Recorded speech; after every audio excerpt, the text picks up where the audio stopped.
Hi hello friends, welcome to Veena T V channel for cooking ಟಿಪ್ಸ್ಗೆ. ಇವತ್ತು ಕಷಾಯ ಹೆಂಗೆ ಮಾಡೋದಂತ ನೋಡೋಣ. ಸ್ಟವ್ ಆನ್ ಮಾಡಿ ಒಂದು ಪಾತ್ರೆ ಇಟ್ಟು ಅದಕ್ಕೆ ಒಂದು 2 ಗ್ಲಾಸ್ ನೀರು ಹಾಕಿ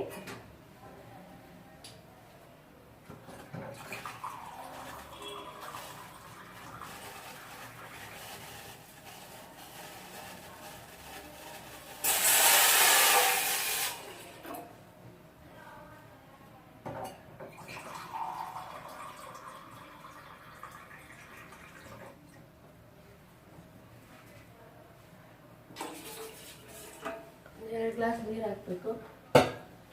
ಇದಕ್ಕೆ ನಾನೆಲ್ಲ ಒಗ್ಗರಣೆ ಡಬ್ಬಿಯಲ್ಲೇ ಇಟ್ಕೊಂಡಿದ್ದೀನಿ. ಲವಂಗ ಮತ್ತು ಯಾಲಕ್ಕಿ, ಮೆಂತೆ, ಜೀರಿಗೆ, ಸೊಂಪು ಎಲ್ಲ ಇಲ್ಲಿ ಹಾಕ್ಕೊಂಡಿದ್ದೀನಿ. ಇದರಲ್ಲಿ ಇಟ್ಕೊಂಡಿದ್ದೀನಿ. ಇದನ್ನೇ ಸ್ವಲ್ಪ ಹಾಕ್ಕೊಂಡು ಲವಂಗ ಒಂದು 2, ಮೆಂತ್ಯ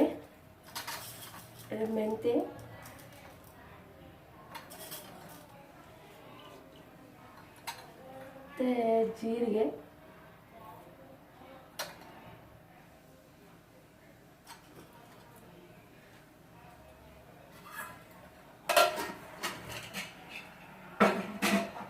ಮತ್ತು ಚಕ್ಕೆ ಮತ್ತು ಪಲಾವ್ ಎಲೆ ಎಲ್ಲ ಇಟ್ಕೊಂಡಿದ್ದೀನಿ ಡಬ್ಬದಲ್ಲಿ. ಪಲಾವ್ ಇದು ಚಕ್ಕೆ ಸ್ವಲ್ಪ,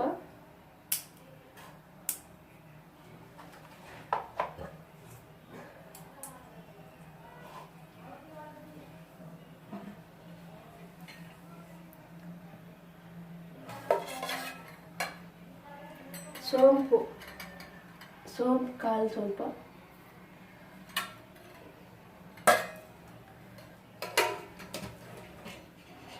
ಚೆನ್ನಾಗಿ ಕಾಯಬೇಕಿದೆ ನೀರು.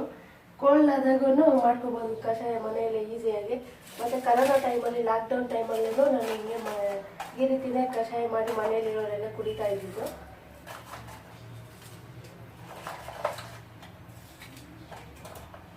ಇದಕ್ಕೆ ದೊಡ್ಡಪತ್ರೆ, ಅಮೃತಬಳ್ಳಿ, ಒಂದೆಲಗ, ಇಲ್ಲ ಅಂದರೆ ಪುದೀನ ಸೊಪ್ಪು,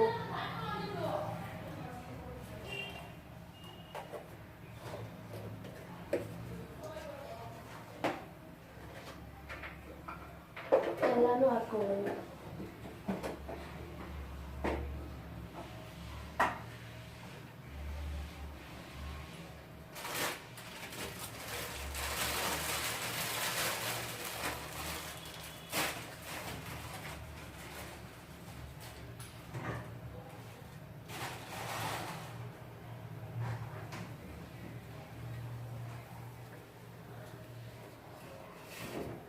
ಅದು ನೀರು ಚೆನ್ನಾಗಿ ಕಾಯಬೇಕು.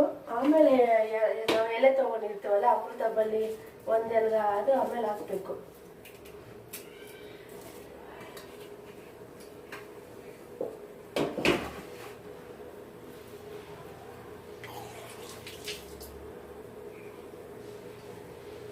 ಅಮೃತಬಳ್ಳಿ ಇದು ದೊಡ್ಡಪತ್ರೆ, ಇದು ದೊಡ್ಡಪತ್ರೆ ಎಲೆ. ಇದು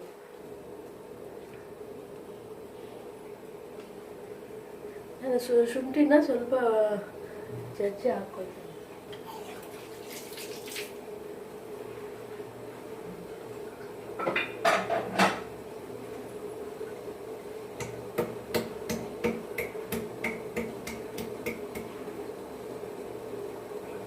ಶುಂಠಿ,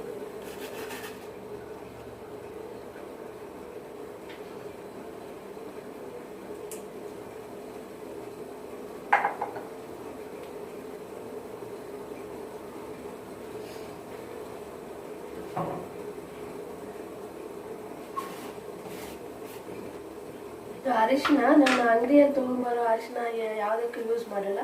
ಇದು ನಾನೇ ಅರಿಶಿನ ತೊಗೊಬಂದು ಮನೆಯಲ್ಲೇ ಮಾಡಿರೋ ಅರಿಶಿನ. ಇದು ಅರಿಶಿನ ಪುಡಿ ಈ ರೀತಿ ಮಾಡಿಟ್ಕೊಂಡಿರ್ತೀನಿ ನಾನು ಮನೆಯಲ್ಲೇ. ಅರಿಶಿನ ಪುಡಿ ಮಾಡಿ, ಅರಿಶಿನ ಪುಡಿ ಒಂದು 1/4 ಚಮಚ ಅಷ್ಟು. ಅದೇ ಅಂಗಡಿಯಿಂದ ತೊಗೊಂಡು ಬಂದ ಯೂಸ್ ಮಾಡ್ಬೋದು, ಅದು ಚೆನ್ನಾಗಿರಲ್ಲ.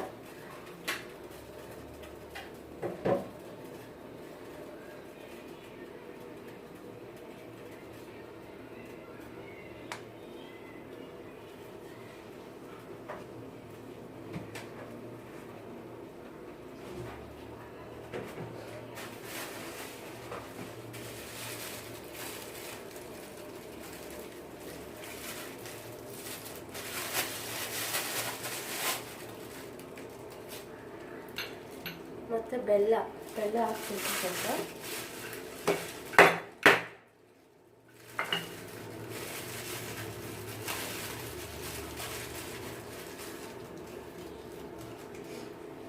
ಸ್ವಲ್ಪ ಬೆಲ್ಲ ಹಾಕ್ತಾಯಿದ್ದೀನಿ.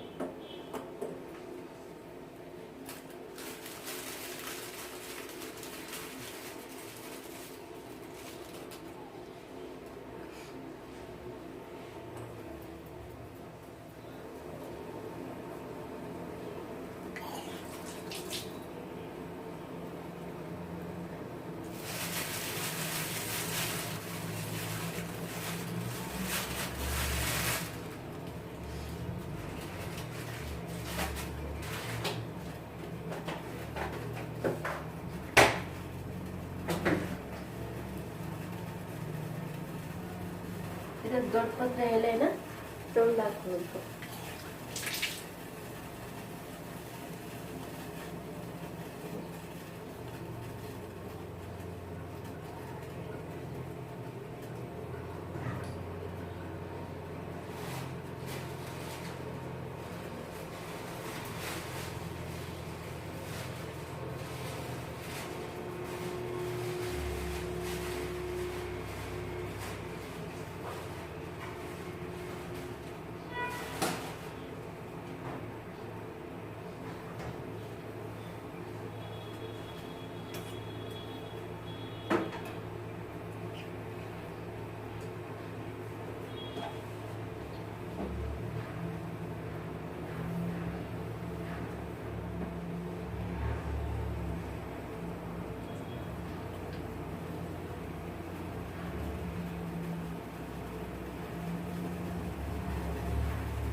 ನೋಡಿ ಫ್ರೆಂಡ್ಸ್, ಕಷಾಯ ರೆಡಿ ಆಯಿತು. ನಿಮ್ಗೆ ಇಷ್ಟ ಆದರೆ ಶೇರ್ ಮಾಡಿ, ಲೈಕ್ ಮಾಡಿ, ಸಬ್ಸ್ಕ್ರೈಬ್ ಮಾಡ್ಕೊಳ್ಳಿ.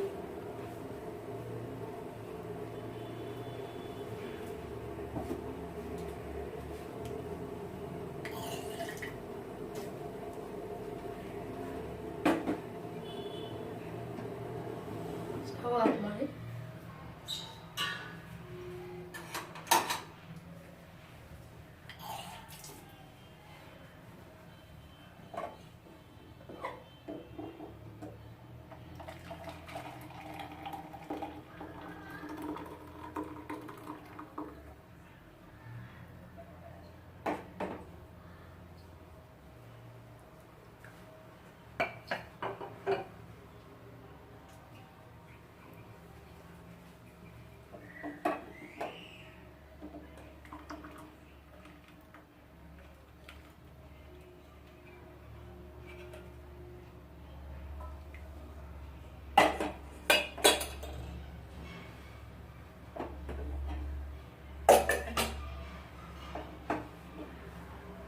ನೋಡಿ ಫ್ರೆಂಡ್ಸ್, ಕಷಾಯ ರೆಡಿ ಆಯಿತು.